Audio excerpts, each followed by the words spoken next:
नमस्कार प्रिय मित्रों, स्वागत है आप सभी का हमारे YouTube चैनल विशाखा धर्म गंगा में। दोस्तों, आज की इस वीडियो में आपके साथ सावन मास में सुहागिन महिलाओं को वे कौन से कार्य हैं जो जरूर करने चाहिए, ये जानकारी शेयर करने जा रही हूँ। दोस्तों, सावन का महीना बहुत ही पवित्र महीना होता है और यह भगवान भोलेनाथ और माता पार्वती को समर्पित होता है। इस मास में जो भी भक्त सच्चे भाव से, सच्चे मन से मैया पार्वती, भगवान भोलेनाथ की शरण में जाते हैं, उनकी हर कामनाएं, हर इच्छाएं भोलेनाथ और माता पार्वती जरूर पूर्ण करते हैं।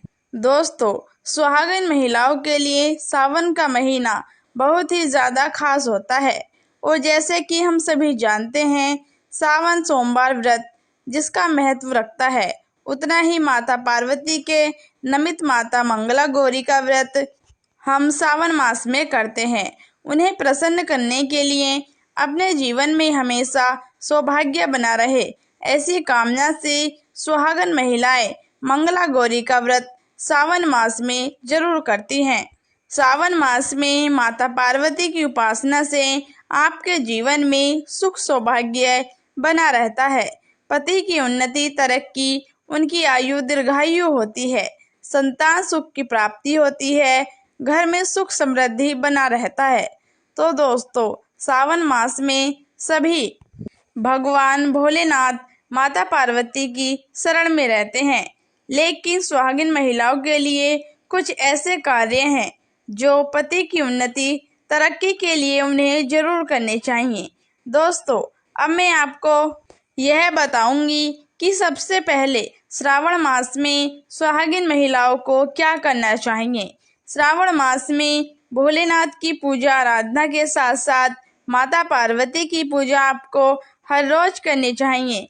पूरे सावन महीने में आपको व्रत करें या ना करें, लेकिन हर रोज माता पार्वती को अगर आप महीने में आप सिंदूर और एक लाल फूल ही अर्पित करते हैं, आपके सुहाग की हमेशा माता रानी रक्षा करती है।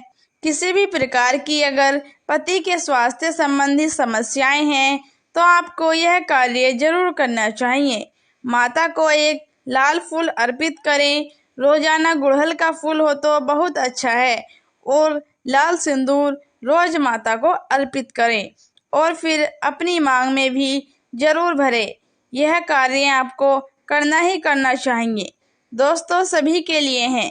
अब दूसरा कार्य, दोस्तों, श्रावण मास के महीने में आपको हर सुहागिन महिलाओं को यह जरूर करना चाहिए कि श्रावण मास है, हरियाली का मास है, बारिश का मौसम है, हर तरफ हरा ही हरा इस वक्त दिखाई देता है और हरे रंग का श्रावण के महीने में बहुत विशेष महत्व होता है। तो श्रावण मास में सुहागिन महिलाओं को हरी चूड़ियाँ, हरे कपड़े जरूर पहनने चाहिए।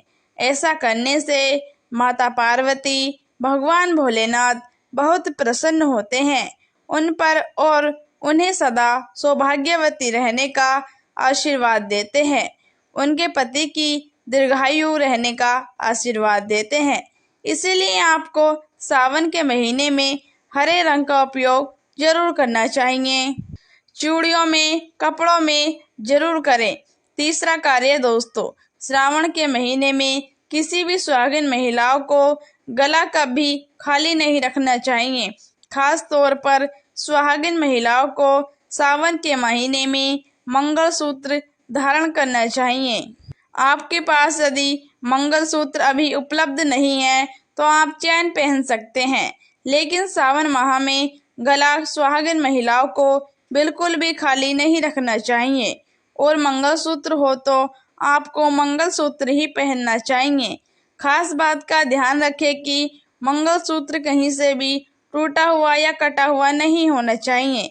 यदि उसमें किसी प्रकार की कोई दिक्कत है तो आप उसको फिर से अच्छे से तैयार करवा लें और उसके बाद उसे सावन के महीने में पूरे माह कम से कम आपको धारण करके रखना चाहिए। चौथा कार्य, दोस्तों, सावन के महीने में भूलकर भी आपको काले रंग के कपड़े नहीं पहनने चाहिए। देखिए, हम हर रंग के कपड़े पहनते हैं और पहनने चाहिए, इस पर कोई दिक्कत नहीं है। लेकिन सावन मास में अब आप काले रंग के कपड़े ना पहने। आप अन्य किसी भी रंग के कपड़े पहन सकते हैं, जैसे लाल, पीले, नीले, किसी भी रंग के आप कपड़े पहन सकते हैं, लेकिन काले रंग के कपड़े नहीं पहनने चाहिए। पांचवा कार्य दोस्तों, सावन के महीने में सभी सुहागन महिलाओं को इस बात का ध्यान रखना चाहिए कि उनकी मांग हमेशा भरी रहे। दोस्तों, सावन के महीने में सुहागन महिलाओं को अपनी मांग खाली नहीं रखनी चाहिए। जो भी सिंदूर आप लगाते हैं, कोशिश करें कि जो आपके सुहाग का सिंदूली का सिंदूर है, सावन मास में आप थोड़ा वो भी लगाएं। अगर आप नहीं लगा सकते हैं, पीला सिंदूर है, बहुत लोग नहीं लगा सकते हैं, ऑफिस जाते हैं, तो ऐसे में जो भी सिंदूर आप लगाते हैं तो जरूर लगाएं। ऐसे में आप अपनी मांग को खाली ना रखें, ऐसा करना शुभ होता है, तो आप इस बात का भी ध्यान रखें। सावन मास में सिंदूर खरीदना, सिंदूर बांटना भी बहुत शुभ कार्य होता है, तो आप ऐसा भी कर सकते हैं। सिंदूर से जुड़ा हुआ यह कार्य था, इसलिए मैंने यहीं पर बता दिया, तो इस बात का भी आप ध्यान रख सकते हैं।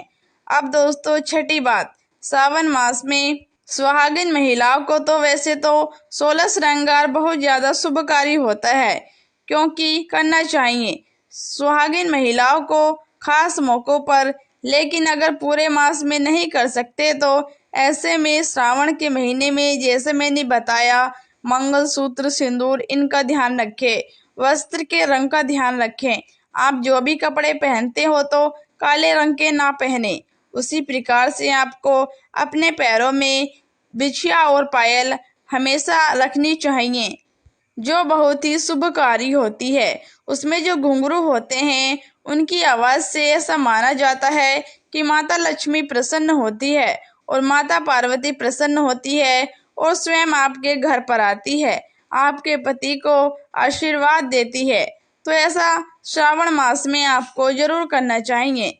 ऐसे घरों में कभी भी धन धान्य की कमी नहीं होती है, तो जरूर आप पायल और बिछिया पहनकर रखें।